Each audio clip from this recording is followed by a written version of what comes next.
Imagine waking up every day feeling like prices keep rising, your paycheck feels smaller, and no matter how hard you work, real financial security seems just out of reach.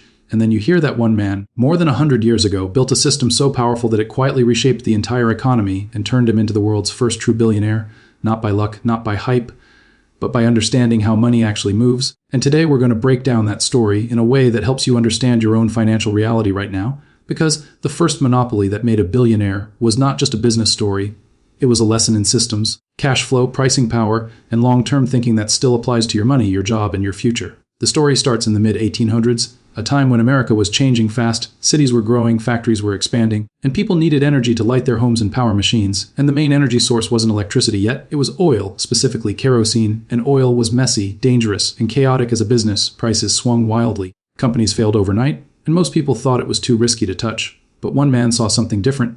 John D. Rockefeller didn't see oil as a gamble. He saw it as a system problem, meaning the product mattered less than how it was produced, transported, refined, priced, and distributed, and that mindset alone separated him from everyone else.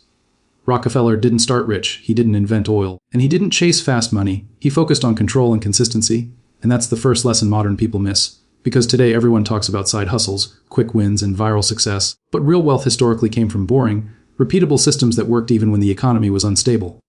Rockefeller started by refining oil, not drilling it, because refining was where chaos created opportunity. Dozens of small refiners were inefficient, wasteful, and poorly managed, and Rockefeller obsessively cut costs, negotiated better transportation rates, reinvested profits instead of spending them, and focused on steady margins instead of speculative gains. And this is critical to understand because he wasn't trying to get rich fast, he was trying to eliminate risk. And in finance, risk reduction over long periods often creates more wealth than chasing high returns. As his refining operation grew, he realized something most people still struggle to grasp today. Money flows to whoever controls the bottlenecks, not just the product, and oil wasn't valuable unless it could be transported cheaply and reliably, so he negotiated secret rebates with railroads, guaranteeing them massive volume in exchange for lower rates. And while this sounds unfair, it was a lesson in leverage. Rockefeller understood that scale creates bargaining power, and bargaining power creates margin, and margin creates resilience. Something modern workers and investors need to think about in their own lives by asking where they have leverage, where they have replaceability, and where they can build bargaining power over time.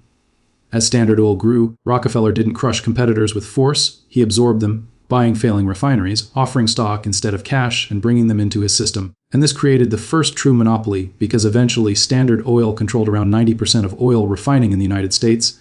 But what made Rockefeller a billionaire wasn't greed or extravagance, it was efficiency and reinvestment. He kept prices low for consumers, which would reduce public anger for a long time, and he kept costs lower than anyone else, which meant even during downturns, his company survived while others collapsed. This matters today because many people think monopolies only exist as villains, but from a financial perspective, monopolies show us how pricing power works. When you control supply or infrastructure, you don't need to chase customers. Customers come to you, and in modern life, this is why platform companies, software systems, payment networks, and data-driven businesses are so powerful. They don't sell products, they sell access, convenience, and control. And for an individual, the question becomes how can you position your skills, savings, or investments closer to infrastructure rather than competition-heavy markets. Rockefeller's wealth wasn't just about oil, it was about cash flow. Standard Oil generated consistent profits year after year. And Rockefeller reinvested those profits into expansion, efficiency, and diversification. He didn't pull money out to spend, he let it compound inside the system. And this is one of the most misunderstood ideas today. Compounding works best when money stays invested in productive assets, not when it's constantly withdrawn for lifestyle upgrades. And this applies whether you're investing in stocks, a small business, or your own education. When the government eventually broke up Standard Oil in 1911, something surprising happened. Rockefeller became even richer, because instead of owning one company, he now owned shares in many smaller companies that grew independently, and his wealth multiplied. And this teaches a powerful lesson about diversification and ownership. He didn't lose control of value. He spread it across multiple entities, which reduced risk while maintaining upside. And today this mirrors how index investing works, owning pieces of many companies instead of betting everything on one. Rockefeller's personal life was modest, he lived below his means, tracked expenses carefully, and focused on long-term stability, and while this might sound old-fashioned, it directly connects to modern problems like consumer debt, lifestyle inflation, and financial stress, because no income level can protect you if spending grows faster than cash flow. And many Americans today earn decent money but feel broke, because they never built a buffer between earnings and expenses.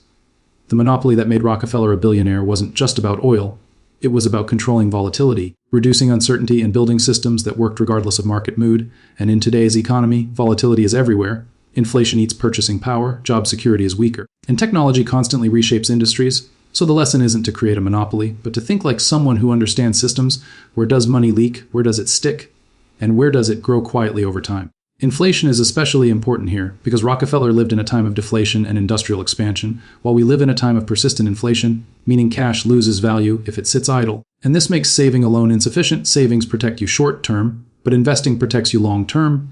And the key is not chasing high returns, but owning productive assets that grow with the economy, such as diversified stocks, real businesses, or skills that increase earning power. Rockefeller invested heavily in infrastructure, pipelines, storage, and logistics, which reduced dependency on others. And in modern terms, this is like investing in platforms, networks, or skills that reduce reliance on a single employer, a single client, or a single income stream. And for individuals, this could mean building multiple income sources slowly, such as a primary job combined with long-term investments, not short-term gigs that burn time without building equity. Debt is another area where Rockefeller's mindset matters. He avoided unnecessary debt, using leverage carefully and strategically, while many people today use debt emotionally, financing consumption instead of productivity. And this reverses the power dynamic, because debt used to build assets can increase future cash flow, but debt used for lifestyle only increases stress and limits choices. And understanding this difference is one of the most practical financial skills anyone can learn. Standard Oil also benefited from vertical integration, controlling multiple stages of production, which stabilize profits. And while individuals can't vertically integrate industries, they can vertically integrate their finances by aligning income, spending, saving, and investing into one coherent system instead of treating them as separate decisions. Because when your financial life is fragmented, money leaks through inefficiency, fees, and poor timing. The digital economy today has created new forms of monopoly like power, where companies control attention, data platforms, or distribution. And while not everyone can build these companies, everyone interacts with them daily, and understanding how they make money helps you make better financial decisions. Whether it's choosing where to invest, how to price your own work, or how to avoid being exploited by convenience-based spending. Rockefeller also understood public perception, eventually increasing philanthropy and supporting education and health, not just out of charity but to stabilize society. And this reminds us that extreme inequality eventually creates backlash, which leads to regulation, taxes, and structural change. And modern investors need to understand that political and social forces affect markets, returns, and opportunities, especially as governments respond to inflation, housing shortages, and wage stagnation. The first monopoly that made a billionaire existed in a time without modern regulation, but the principles behind it still operate today: control of cash flow, efficiency, reinvestment, patience, and system-level thinking. And these principles apply whether you earn $40,000 or $400,000 a year, because wealth is not just income, it's what you keep, how you protect it, and how you grow it quietly over time. Many people today feel stuck because they focus only on income, not structure, but Rockefeller's story shows that structure outlives effort, systems outlast motivation, and disciplined repetition beats bursts of intensity. And this is especially relevant in a world where burnout is common and attention is constantly fragmented. Investing basics become clearer through this lens: diversify to reduce risk, focus on long-term ownership, avoid emotional decisions, and reinvest earnings, because the stock market, like Standard Oil, rewards patience and scale, not constant trading or prediction. And the average person is often better off owning broad exposure and letting time work rather than trying to outsmart the market. Risk awareness is also central. Rockefeller didn't eliminate risk, he managed it. And today, managing risk means having emergency savings, avoiding over-leverage, understanding market cycles, and not tying your entire future to a single outcome, whether it's one job, one stock, or one trend, because resilience creates staying power, and staying power allows compounding to do its work. Cash flow matters more than net worth in daily life. Rockefeller focused on steady inflows, and individuals should too, because predictable cash flow reduces stress, improves decision-making, and allows investment without panic. And this can come from stable employment, rental income, dividends, or business earnings, but it requires planning and restraint. The lesson of the first monopoly is not about domination, it's about alignment, aligning incentives, operations, and finances so that effort produces predictable results. And in modern life, this could mean choosing a career path with growth potential, continuously upgrading skills, negotiating pay based on value, and investing consistently regardless of headlines. The digital age has lowered barriers to entry but increased competition, which means individual monopolies are rare, but personal moats still matter: skills that are hard to replace, reputations that compound, networks that create opportunity, and financial habits that protect against shocks. And these are the modern equivalents of Rockefeller's refineries and pipelines. As inflation continues to pressure households, understanding purchasing power becomes critical, because earning more doesn't always mean living better, and wealth is about control over time and choices, not consumption. And Rockefeller's restraint allowed him to deploy capital strategically instead of reactively.